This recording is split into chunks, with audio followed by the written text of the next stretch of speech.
As we all know, property near popular schools are highly sought after by both investors and parents.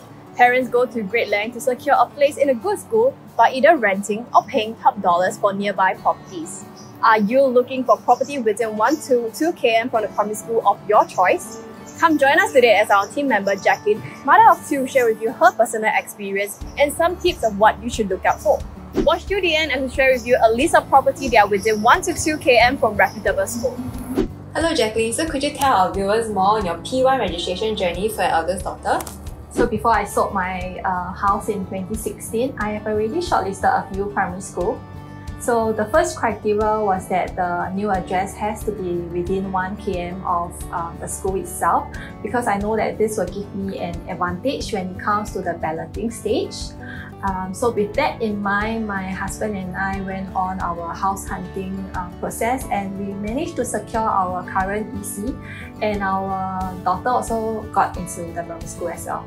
So you mentioned you applied for an EC, which is an uncompleted property. Could you share with our viewers what address to use if they are in the midst of shifting or waiting for their new property, and whether it will affect their kids' registration? So the address that you have to use have to be the address that is reflected on your NRIC, because this will be the official address that will be used to determine the homeschool distance proximity. So if you just bought a new property that is still under construction, do take note that you are allowed to use the new address. It's just that you need to submit certain documents from the relevant authority to the school to prove that you have already committed to the new purchase. So do take note that the vacant or delivery possession date of the new property that you are moving into has to be within 2 years of your child entry into primary 1. So that means, let's say if your child is entering P1 in 2023, you will need to move into your new address by the end of their P2 academic year. And for this, to take note that you will need to sign a letter of undertaking as well, and also to fulfill the 30-month stay requirement. So for resale property, the procedure is pretty straightforward. So after you have completed the online P1 registration, you just have to submit the exercise OTP and also the stamp duty certification to the school. In September 2021, MOE announced the new methodology for calculating the distance between home and schools for all primary schools. Please, could you tell us what this means for parents who are enrolling their kids this year? So the new methodology is based on the shorter distance between any point on the boundary of the school to the applicant's home. So this will result in a slightly larger coverage of home to be considered within the 1 to 2 km. Prior to this new change, the distance was calculated based on a single reference point to the applicant's home. This will enable more children to qualify for primary 1 places in schools near where they live. When the primary school has more applicants than vacancy, priority is given based on the child's citizenship and how far he or she lives from the school. Aside from the homeschool distance methodology, MOE has also doubled the reserved places in Phase 2C, from 20 places to now 40 places. These additional spots help to ensure that schools remain open, accessible, and inclusive. It will also benefit parents with no connection to this school who want to gain entry for their children, as there will now be more spots open to them.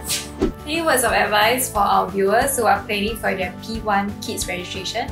So I think it is very important to identify what are the schools that you want to enroll your child into, and also to increase the chances of getting into the school itself. You may also consider joining the parent volunteer group, because some school or affiliated clans or association has specific requirements such as serving as their PV for at least a year or so in order to get the recommendation letter. And also the other thing is to actually consider the balloting history of the school and have a backup school in case you are unable to get into that school. Thank you so much, Jacqueline. So before we wrap up today's session, let us share with you some existing and upcoming projects that are near reputable schools. Located in the prime residential district of Belmore and minutes walk from Orchard Road, Juniper Hill is located within 1 km from Anglo-Chinese School and Singapore Chinese Girls' School. Moreover, the centrally located project will achieve its TOP by this year, which is perfect for families who prefer to move in immediately. Seneca Residence is an upcoming mixed development slated to launch in the second half of 2022. Located right next to Tanah Merah MRT, this property is within 1 km from Heights Girls and 2 km from Red Swastika and Temasek Primary. Developed by Hoi Hub Samway, Key Residences is a rare 999 years development. Nestlated within the exclusive Sunset Wave Lander Estate, Key Residences is located within 1 km from Bukit Timah Primary and 2 km for Pei Hwa Presbyterian Primary, Nan Hua Primary and Methodist Girls' School. If you need help in planning your move together with your kids' P1 enrollment, get in touch with us for a free and non-obligatory consultation. We'll see you in our next video.